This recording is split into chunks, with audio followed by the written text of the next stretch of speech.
much for coming back. My name is Laura, and today I'm going to talk about all of the books I read in the month of July. So this month I read 17 books total.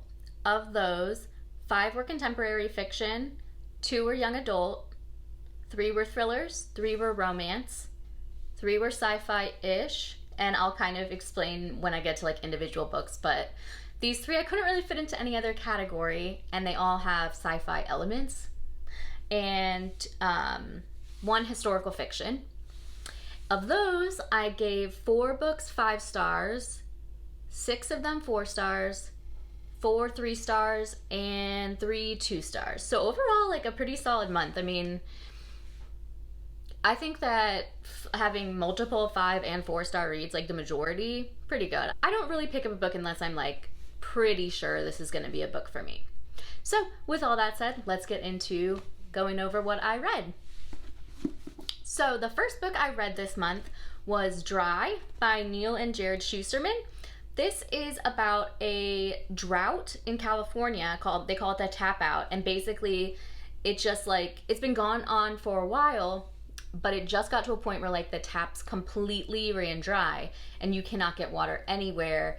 And it sort of reminded me of like The Stand, kind of like the first part when they're in the captain trips and nobody knows what's going on and like when are we gonna get help and all that. So I thought it was really really well written. This is a young adult book. I have read books by Neil Schusterman before, the Scythe series, which brilliant, highly recommend.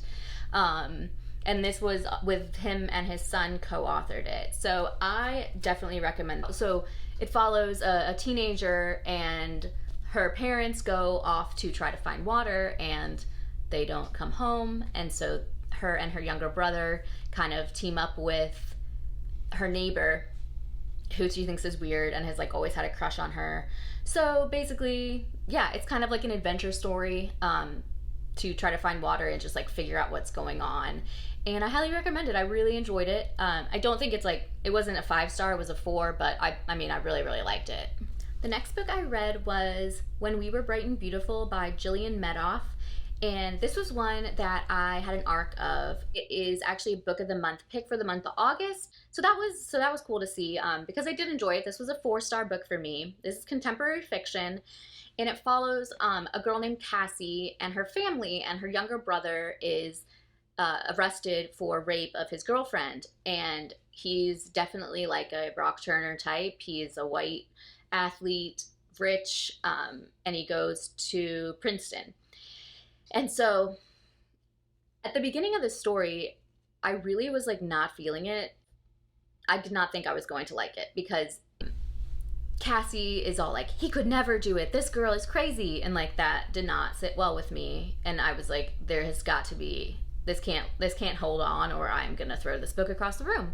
But luckily it did end up like being fine. We end up learning why that happens, and kind of like some of Cassie's own secrets come out, and this family is just very troubled. There's a lot of stuff going on, and I did end up liking it a lot. So if you read a synopsis and you thought maybe like this is not the book for me because you don't want to read about a rich white family calling a rape victim crazy, give it a shot because it gets better, I promise. The next book that I read is Chloe Cates is Missing by Mandy McHugh. So this is about a like mom who has a blog like about her daughter, and it's been since she was a kid, and basically her daughter is famous not by choice. And I am a sucker for any sort of mommy drama book, in addition to throw in like some sort of social media or like blogging, YouTube, whatever, and I'm like in heaven. That's like my favorite sort of book. So this is a thriller. I gave 3 stars to it. So basically the kid is 12 now, and she ends up going missing, and the mom is doing like everything wrong, like just acting sketchy, like putting herself sobbing on her blog, and just it's weird. But I did like it. I gave it 3 stars. I overall just found it like the premise a little weird, just because I personally, it could just be a me thing, but I don't read many blogs, and I found it weird that like a kid would be that popular on like a mommy blog. And like she did move on to like doing other stuff. She did like appearances and stuff, but I just couldn't really figure out like are that many like teenagers reading a mommy blog that she would be so famous amongst the teenagers? I don't know. That part just kind of like had a hard time getting past and like making it believable for me, but it was an entertaining book. I 3 stars. I still liked it. It wasn't a new favorite or anything. The next book I read is Tomorrow and Tomorrow and Tomorrow by Gabrielle Zevin. This was fantastic. This was one of my 5-star reads of the month. I also was able to get the audio from Libro FM, and so the audio was great too. And she's chunky. This is 400 pages. I was able to get through it much faster with the audio, and so if that is your preferred reading method, like definitely you have my approval on that. This follows 2 friends, Sam and Sadie, and they met when they were little kids, and Sam was in the hospital and Sadie's sister was in the hospital, and they kind of bonded over this love of video games. And as they got older, they stayed in touch, and then eventually they meet up in Massachusetts, because she goes to Harvard and he goes to MIT, if I'm not mistaken. And they reconnect and they decide to write a video game of their own together. And it spans like 30 years from them making a video game together, and it's like super popular. It's like the next Mario, and it's just amazing. It's not really the love story necessarily that you think you're getting when you go into it, or if you've read some other reviews, but it's more of like just like a friendship story, and like kind of like a friendship love maybe. It's so good, and you do not need to be into video games to appreciate it. My husband is very into video games, so there was certain stuff that I would like kind of ask him, like, oh, did you have this game? Like when they're talking about it. But you don't need to like know video games to appreciate it. This is probably going to be on my favorite books of the year. It was brilliant. So 5 stars, definitely pick this one up. The next book I read was called Iris in the Dark by Alyssa Grossell-Dickey. This was a 3-star read for me. I personally found it to be kind of bland. It's a thriller, but kind of more like romantic suspense. Is that the right suspense? Whatever. Romantic suspense. We're going with that. It follows a woman who has had like a lot of bad stuff happen in her life, and she gets an opportunity with her son to move to this prairie house in South Dakota, a little bit outside of where she lives. And then she starts hearing voices from a walkie-talkie in a toy box. No one's lived in this house for like a while, so it's very creepy. And the voice is saying the name of something from her past, not something she wants to remember. So that I feel like I don't have much to say because I really don't remember much about it because it was very average to me. I guess I gave it 3 stars. It probably was closer to 2.5 just because 3 stars I usually am like, I liked it. I didn't love it. I liked it at the time, but I truly can't even remember much about it besides that I read it.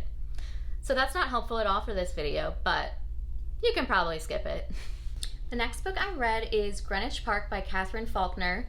So this is a thriller, more of a suspense than like a true thriller. It takes place in London, and it follows this woman named Helen who is pregnant. She's like had after a long time of trying and I think some miscarriages if I recall correctly, and she meets a woman in her like birthing class named Rachel who is like very erratic. She's like smoking, and like the birthing class takes place like in a building over a pub, and she like keeps wanting to go get drinks after class, and like Helen doesn't partake really, but she's like, okay, like I guess you do you. But Rachel like really latches onto her and really convinced that like they're best friends. She keeps showing up at her house, and it kind of turns out like who is Rachel. There's also some weird like, is she actually pregnant? Do we know? And yeah, it's a really interesting and like kind of different story. It kind of gets into where like, is Rachel really who she says she is, and why is she suddenly entering our lives? And she like really inserts herself into their lives. of Rachel, her husband, and then I believe it's her brother and his wife are all like really good friends. And yeah, Rachel's like all up in their faces at all times. At one point, she kind of like makes them let her move in. So yeah, it's a ride. And I love, like I said, mommy dramas, social media, and like toxic female friendships. I don't know why. I love reading about them.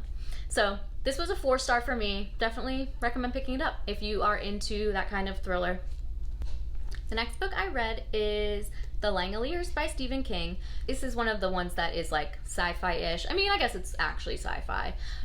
It is about a group of passengers on a plane, and there's a pilot who's deadheading, which means that he is just flying as a passenger to reposition to another airport so he can then work a flight another place.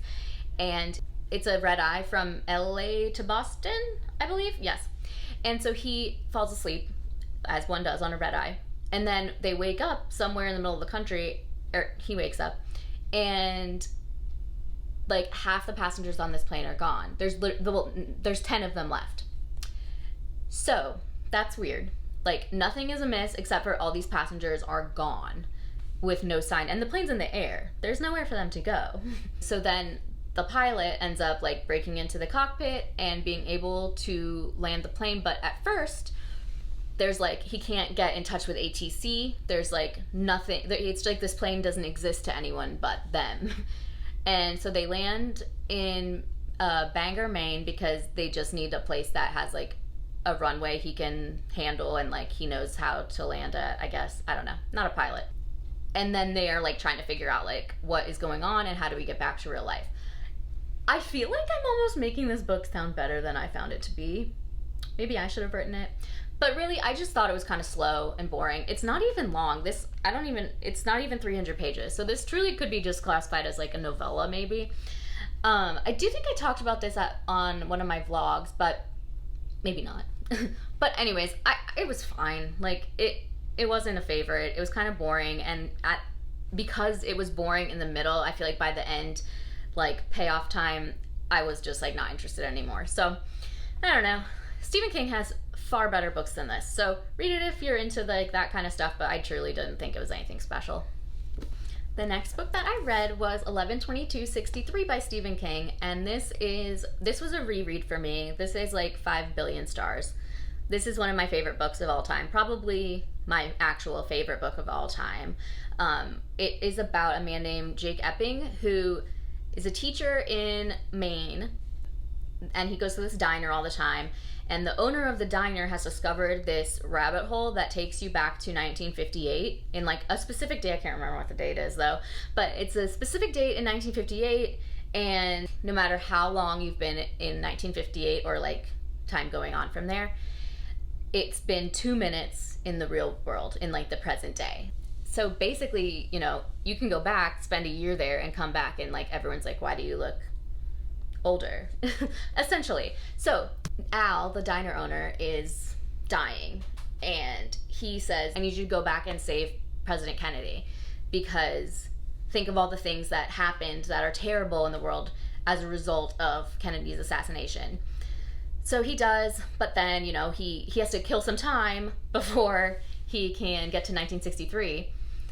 So he like starts teaching, he meets a woman, and then he's gotta, you know, have secrets because he has to like end up finding out exactly where Lee Harvey Oswald is like going to live. They want to make sure that like, yes, we are basically positive that it was Lee Harvey Oswald and that he acted alone. So he's trying to figure that stuff out too.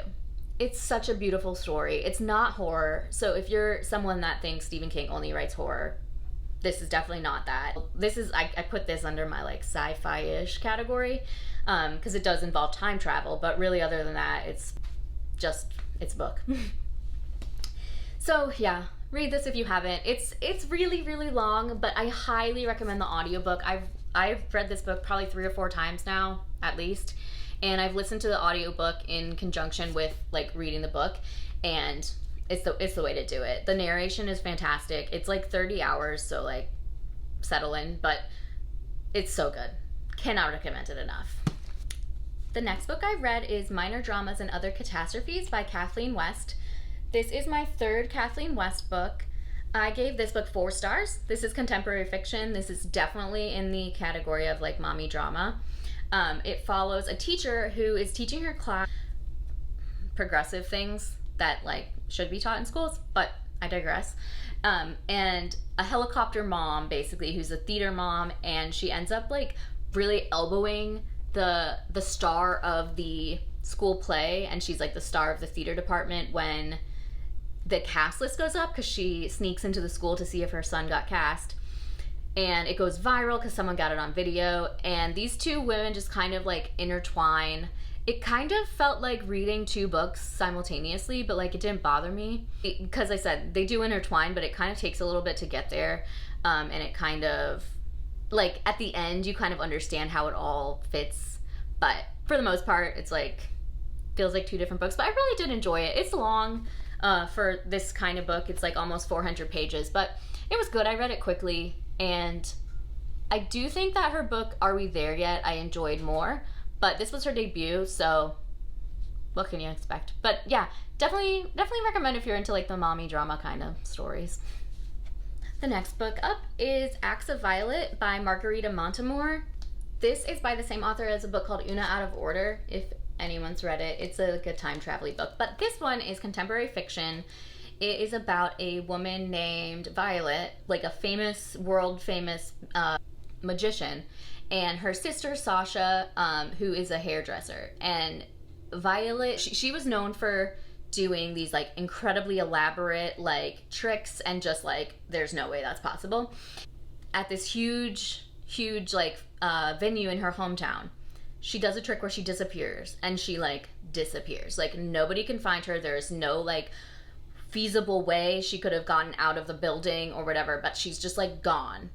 And then 10 years have passed, and there is a guy who is doing a podcast about her and trying to get an interview with Sasha, her sister. And her sister is just kind of like, they had a good relationship, but like there were rocky moments, and she's just like, I don't want to be a part of this. This was a 5-star read for me until the very end. It just got a little bit woo-woo, which is like not my scene.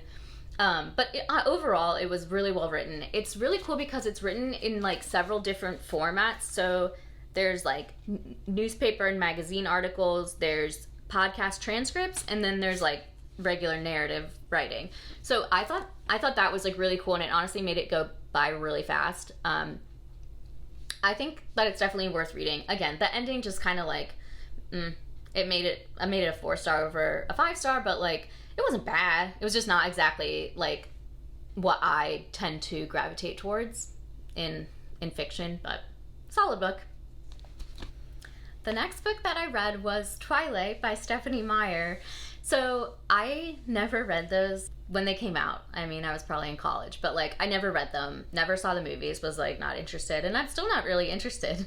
But a few of my friends from book club were very insistent that I read them for the lols, and I decided to oblige. I read a lot. I'm a fast reader. I was like, I can handle these.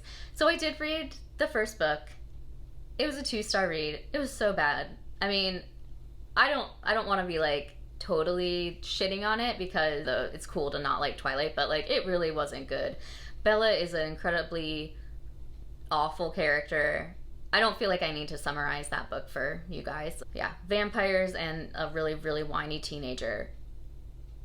I just thought it was boring. I actually, if you follow me on Instagram, I did a series of like stories about it, and I actually made it a highlight on my page. So if you don't follow me on Instagram and you're interested in my full thoughts on Twilight in the moment, go check that out. At this moment, I am reading New Moon because the people spoke and they wanted me to keep going with the series. So there will be updates on that as well, but spoiler alert, it is not any better than the first one. So yeah, that was one of the young adult books I read, and it was 2 stars. The next book is Luck and Last Resorts by Sarah Grunder Ruiz. This is the sequel to Love Lists and Fancy Ships, which I gave 5 stars to and I absolutely loved. This is a romance. I gave 4 stars to it. I liked it a lot. I just didn't like it as much as I liked this author's first book. And I do think she has another one in like this sort of like series of group of friends romance coming out. So I'm still gonna for sure continue reading it. I really did enjoy this. I think she just gave it a lot to live up to with the last one. But this is about the main character from the first book's best friend, Nina, who is she's here to have fun. They work on a super yacht, and she has this like kind of on again, off again relationship with the chef, Ollie, for years, and he is in love with her. He's from Ireland, and he basically says, you need to commit to me. We need to be together, or I'm going back to Ireland, because you're the reason I'm still in America. And so, like, obviously that's a lot of pressure, and she's like, I'm not gonna do that. And it's very like angsty, will they, won't they, throughout the entire book. It was really good, and you know, she has like great banter.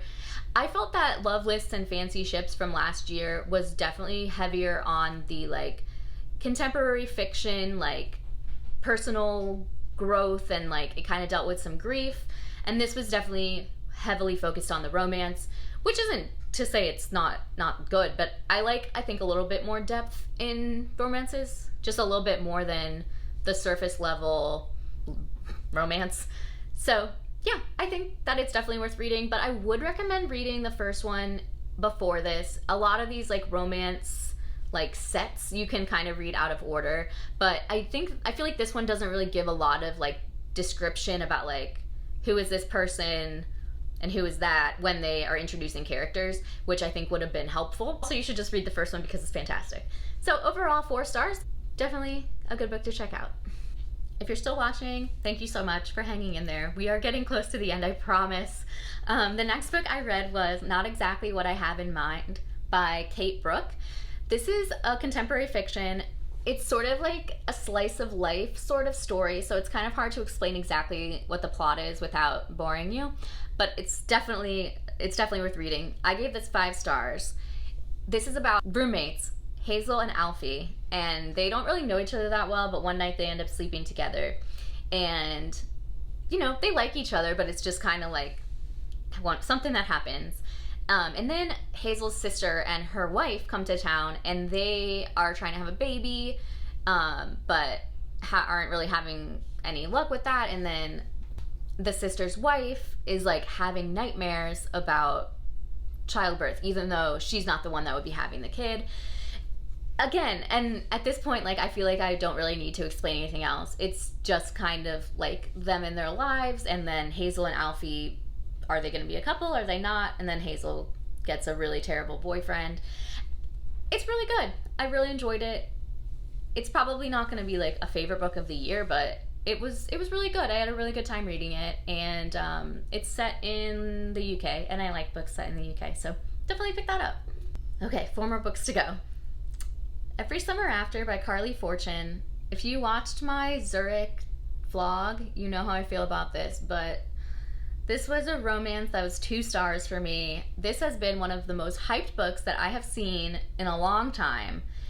Everyone has loved this, and I got so excited because I bought this copy in Toronto because I think the cover is so much prettier than the US cover.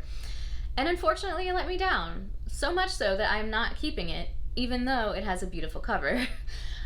So this is about a long-term, you know, it spans a long time. There's present day and there's in the past chapters following these 2 kids who were like childhood sweethearts, and then something really big happened and they end up reuniting because his mother died, who was kind of like a second mom to her. She goes back to the lake where they spent all their summers, and then they reunite, and like, what's gonna happen? It was just so boring, and I thought all the characters were annoying, and I thought the older brother of the other boy, Sam, Charlie, I thought he was just like creepy and weird, and there was just nothing redeeming about this for me. A lot of like them going swimming and them being horny teenagers. It was not for me. I know a lot of people loved it, so don't take, you know, my word as gospel, but I don't think this is one you need to read. I've read much more like sweet summer romances than this, so 2 stars.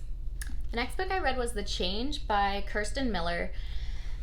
This I gave 3 stars to. I think I classified it as a contemporary fiction, but it's sort of magical realism, maybe a tiny bit fantasy.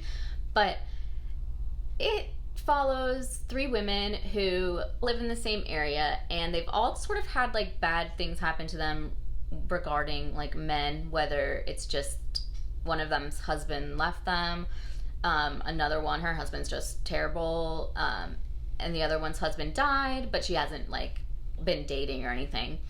And one of them has like this ability to like see ghosts, and then the ghost will like be able to lead her to their body until they can like be laid to rest and like at peace or for whatever. And there's a lot more to it, but like I honestly sort of lost the plot at some point in the middle. I did like listen to the audiobook while I read it, and I just think it didn't really do much for me. It is super long. I don't remember exactly how long the audiobook was, but it's 470 pages. So like at some point I was just like, okay, like can we just get to the end of it? I know this has like been super well loved, and I honestly think that if I had done more like physical reading than audiobook listening, I would have maybe enjoyed it more, because I do think at certain points I was just like, I started to zone out a little because I was just like losing interest, and I think had I had to be reading with my eyes, that wouldn't have happened. So live and learn. I would still recommend picking it up if it sounds interesting to you, and definitely look up the synopsis as opposed to going off of what I just said, because I don't think I did a very good job summarizing it, but it was 3 stars for me. Hopefully it would be better for you. The next book I read was Sea of Tranquility by Emily St. John Mandel.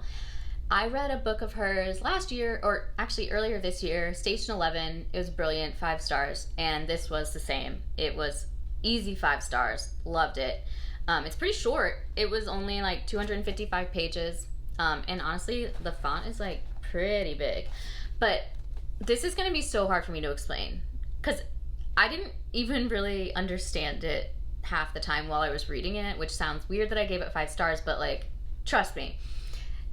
It starts out with a guy in 1912, and he comes from the UK to Vancouver, and basically he's just kind of like living off his family money, trying to figure out like what is he going to do in Canada.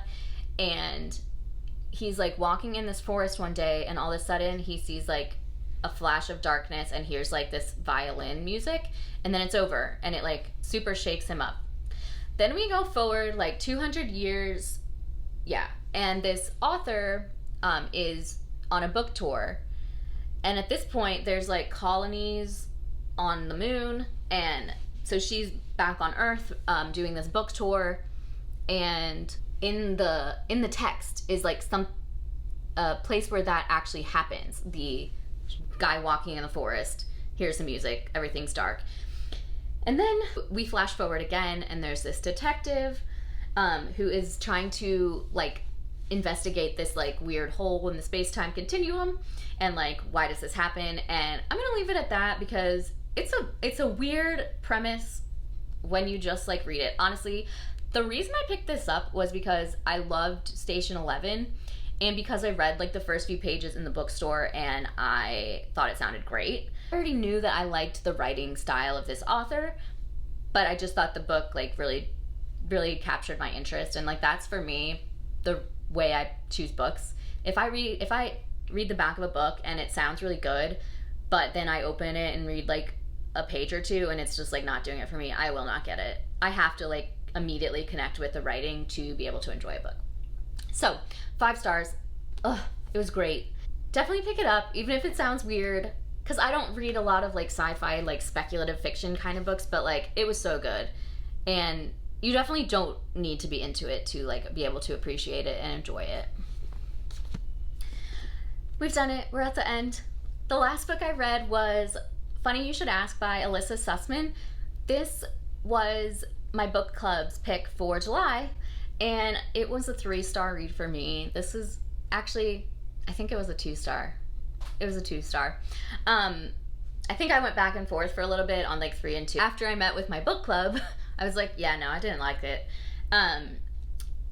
I talk about this more in an upcoming vlog, but basically it's about this writer who gets this opportunity to interview the new James Bond. It's like very controversial casting, because one of his like co-stars in a previous movie and like one of his best friends like was the front runner for the role, and a lot of people are like not into him being chosen for the part.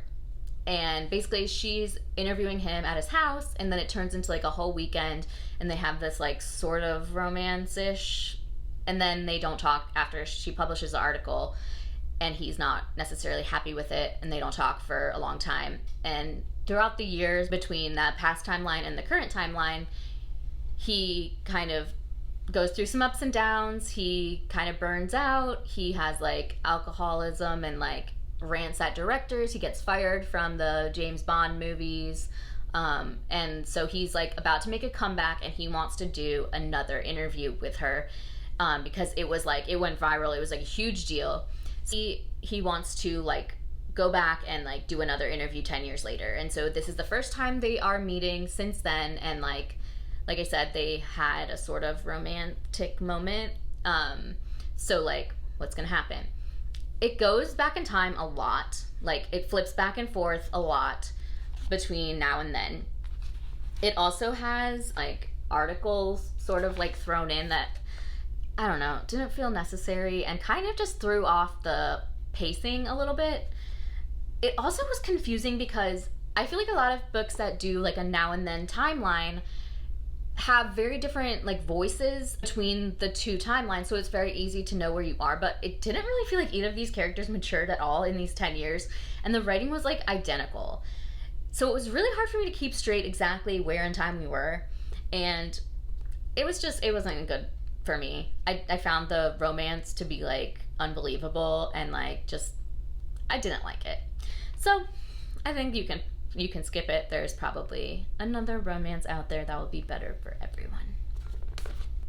If you have stuck with me this long, I really appreciate you watching. That is all of the books that I read in July. Before we go, I do want to just shout out one of my favorite small businesses, which is Inkwell Threads. This is from them. It's a Read More Books shirt. They do tons of bookish t-shirts, tote bags, all kinds of bookish items, pins, and they also do a lot of like movies based on books, in addition to just like 90s nostalgia a little bit. I have a shirt from them that is Notting Hill themed, another one that's Titanic themed, so I have so many items by them, and I highly recommend checking them out. I do have a code. I will put it down below, and it will save you 20% on your order. This is not sponsored by them, but since I'm wearing the shirt, I thought I would shout it out. I really appreciate you watching, and I would love to know what your favorite book that you read in the month of July was. Let me know in the comments, and I will see you next time. Thank you.